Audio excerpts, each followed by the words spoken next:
आपकी जेब में रखे नोटों को लेकर इस वक्त की सबसे बड़ी खबर आ रही है दोस्तों। क्या बहुत जल्द आपकी जेब में रखे कागज के जो नोट हैं वो बंद होने वाले हैं? क्या देश में अब प्लास्टिक की करेंसी आने वाली है? सोशल मीडिया पर दावा किया जा रहा है कि एक तय तारीख से पेपर करेंसी इतिहास बन जाएगी। लेकिन क्या है इस दावे का सच? आज हम आपको बताएंगे कि कैसे रिजर्व बैंक ऑफ इंडिया यानी कि आरबीआई ने प्लास्टिक यानी कि जो पॉलीमर नोटों को लेकर एक बहुत बड़ा और पहला कदम बढ़ा दिया है। ग्लोबल टेंडर जारी हो चुका है, लेकिन क्या वाकई आपके जो पुराने नोट हैं यानी कि जो बेकार हो जाएंगे? अब क्या है इस प्लास्टिक नोट का पूरा सच और क्या कहती है पीआईबी की लेटेस्ट रिपोर्ट?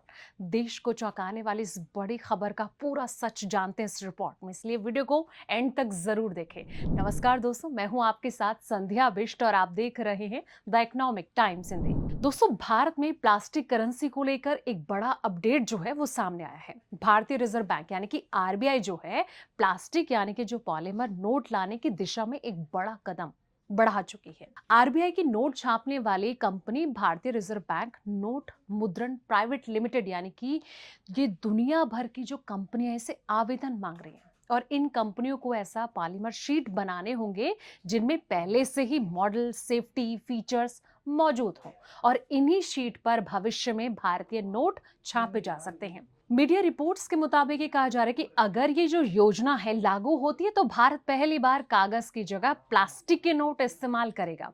हालांकि अभी जो है आरबीआई ने ये साफ नहीं किया है कि सबसे पहले कौन से नोट प्लास्टिक में आएंगे और इन्हें बाजार में कब तक जारी किया जाएगा। आरबीआई ने इस टेंडर में राष्ट्रीय सुरक्षा से जुड़े कड़े नियम भी रखे हैं दोस्तों। आवेदन करने वाली कंपनियों को भारत सरकार से सुरक्षा मंजूरी लेनी होगी और साथ ही उन्हें यह भी सुनिश्चित करना होगा कि भारत के लिए जो बनने वाले नोटों की सामग्री चाइना या फिर पाकिस्तान से ना आए। इसके अलावा भारत के लिए तैयार की गई ये जो खास सामग्री है किसी तीसरे देश को भी नहीं बेची जा सकेगी। और इतना ही नहीं, केवल वही कंपनियां आवेदन कर सकेंगी जिन्होंने पिछले कम से कम 3 सालों से किसी देश के जो सेंट्रल बैंक है या फिर नोट छापने वाली एजेंसी है इनको पॉलीमर नोटों की सामग्री की सप्लाई की हो। आरबीआई पहले इन पॉलीमर नोटों को जो फील्ड ट्रायल करेगा। शुरुआती चरण में करीब 68,000 रीम पॉलीमर शीट की जरूरत बताई गई है।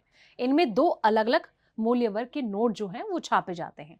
अगर जो ट्रायल है वो सफल रहता है तो बाद में जो बड़े स्तर पर खरीदारी की जाएगी। ये टेंडर है ऐसे समय आया दोस्तों जब आरबीआई के जो गवर्नर है यानी कि जिस तरीके से संजय मल्होत्रा ने 5 जून को मौद्रिक नीति की समीक्षा के बाद कहा था कि पॉलीमर नोट लाने का प्रस्ताव विचाराधीन है, लेकिन अभी इस पर कोई अंतिम फैसला नहीं हुआ। उनका ये कहना है कि आरबीआई इस योजना के जो फायदे हैं नुकसान का कहीं ना कहीं अभी गहनता से अध्ययन किया जाएगा। फिलहाल ये जो योजना है शुरुआती चरण में। प्लास्टिक नोट आखिर क्यों बेहतर माने जाते हैं, इस सवाल का जवाब जानते हैं। दोस्तों, जो पॉलीमर नोट हैं वो साधारण कागज के नोटों की तुलना में ज्यादा स्ट्रांग होते हैं यानी कि मजबूत होते हैं। ये जल्दी फटते भी नहीं है, पानी और गंदगी से भी कम खराब होते हैं और लंबे समय तक चलते रहते हैं। यही वजह है कि इन्हें बार बार बदलने की जरूरत नहीं पड़ती और इसके अलावा इन पर जो आधुनिक सुरक्षा फीचर्स है वो लगाना भी आसान होता है, जिससे कि नकली नोट बनाना भी काफी ज्यादा मुश्किल हो जाता है। अब दुनिया के जो कई देश है जैसे कि ऑस्ट्रेलिया, कनाडा, न्यूजीलैंड और ब्रिटेन से पहले ही पॉलीमर नोटों का जो है इस्तेमाल हो रहा है। अब देखना ये होगा कि भारत का जो ये कदम है, आरबीआई का ये कदम, ये कितना कारगर साबित होता है। ये तो आने वाला वक्त बताएगा, लेकिन इसको लेकर आपकी क्या सोच है, आपकी क्या राय, कमेंट बॉक्स में जाएं, अपनी राय जरूर दें और साथ ही इस रिपोर्ट को लाइक शेयर करें और चैनल को सब्सक्राइब करना ना भूलें। ऐसी पल पल के अपडेट्स के लिए आप देखते रहें द इकोनॉमिक टाइम्स हिंदी।